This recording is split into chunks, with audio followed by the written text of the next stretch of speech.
Everyone's assets, from your bank account to your brokerage account to your cryptocurrency account, I mean, just about everything is digits. It's numbers in the ether. You go to the bank, if everyone goes to the bank at the same time and says, give us our money, you're not getting it. It's not all there. In fact, they're woefully undercapitalized. They have next to nothing in terms of reserve. Coinbase is an example, the largest cryptocurrency exchange in the United States. If they file bankruptcy, and they actually said the word bankruptcy, if they file bankruptcy, that people who have coins held on the exchange will most likely lose all of them. So everything that we're talking about, whether it be undercapitalization in banks, whether it be that the stocks that you think you own are digits on a screen because you don't hold the certificates anymore, no one has bearer bonds anymore, no one has anything. And so when you talk about physical metal, these are tangible items that you hold in your possession free from counterparty risk. And I think that is the delineation here, is that wealth is digits on a screen in the ether, and having physical metal with the removal of counterparty risk is really huge. It's important, it's relevant. And I think you can start to see that as things start to get tenuous around us. I think it's important to understand that when we talk about valuation, if you envision the US dollar as water inside of a bathtub, and gold and silver are sitting on the ledge of the bathtub, they're sitting on the ledge looking down at the water, and maybe the water is all the way up to the top of the tub, but when you pull the plug on the tub, and the water starts to drop, and it depends upon how far the dollar drops in this case. It's not that gold and silver are getting worth more money, it's that the dollar is becoming worth less, on its way to worthless.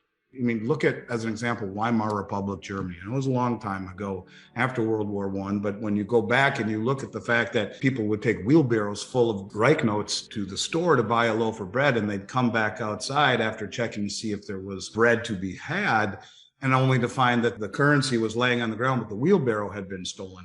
Point of it is that it depends how far the dollar ultimately falls.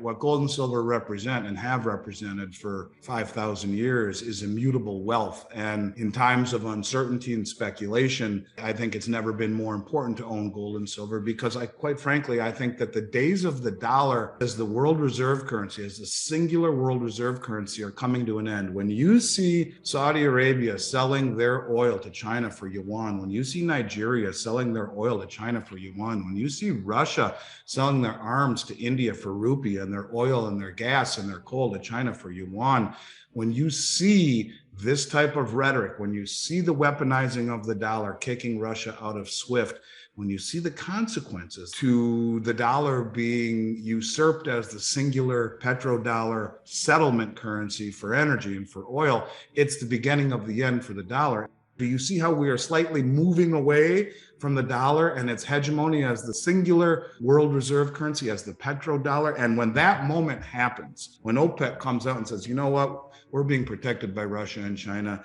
we've decided that it's in our best interest, in the world's best interest, that we open up oil payments to other currencies. When that happens, bang, just like that, when those dollars come flooding home, they will create hyperinflation in this country. If you think inflation is bad now, watch what happens when the majority of the world dumps dollars and it completely loses all its value. When that happens, interest rates spike, and stocks, bonds, and real estate collapse at the same time. Stocks, bonds, real estate, and the dollar all collapse, and it's all in the hands of the Saudis. If the Saudis say, you know what, we're moving a different direction, and OPEC is going to offer oil in other currencies, it's over for the US dollar. And that's when an ounce of silver really becomes important, because the dollar is being destroyed, as all fiat currencies are. The dollar is just the prettiest mare in the slaughterhouse. Never been more important to have alternatives to what I think is a dying Keynesian system, a fiat system with no backing. And I really do believe the days of the dollar as a singular world reserve currency are coming to an end. I think gold and silver are wealth. You don't want to inject speculation. All I can tell you is that when currency becomes a hot potato, when nobody wants it any longer, when the world is dumping it, owning physical precious metals will have much greater importance. It's not to get wealthy, it is wealth.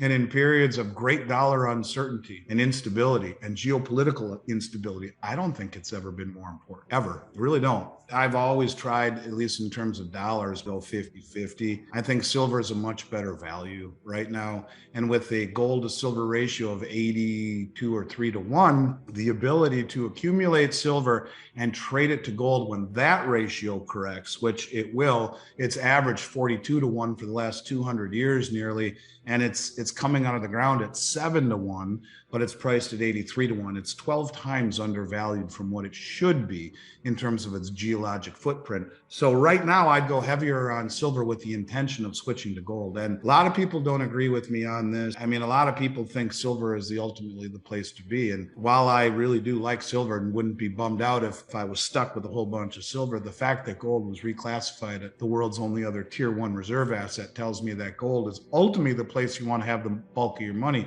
but not yet. Not until that ratio corrects. Look, when I started talking about this originally in 2010 and did my first podcast because of it, the ratio was 85-1. It was the second time in human history that it had ever gotten that high. I told everyone to switch their gold to silver. Within 8 months, we had 37-1 with $50 silver, and we are in rarefied air. It's only been here a few times in 5,000 years. So the idea is if it's coming out of the ground at 7-1 globally, it's being mined at 7-1 because it's found in nature in something called epithermal, which is very close to the surface. So the big deposits were found long ago. So if it's coming out of the ground at 7-1, but priced at 83-1, you could argue it's 12 times undervalued. So when do you do it? I don't know. I mean, I don't think you want to wait till it gets to its geologic ratio of 7-1, but anytime it gets near its 200-year average of 42-1, that's a double right there. So in other words, if you had an ounce of gold, and in theory, you get 83 ounces of silver for that 1 ounce of gold. Well, when it gets to 41.5, you double what you start with.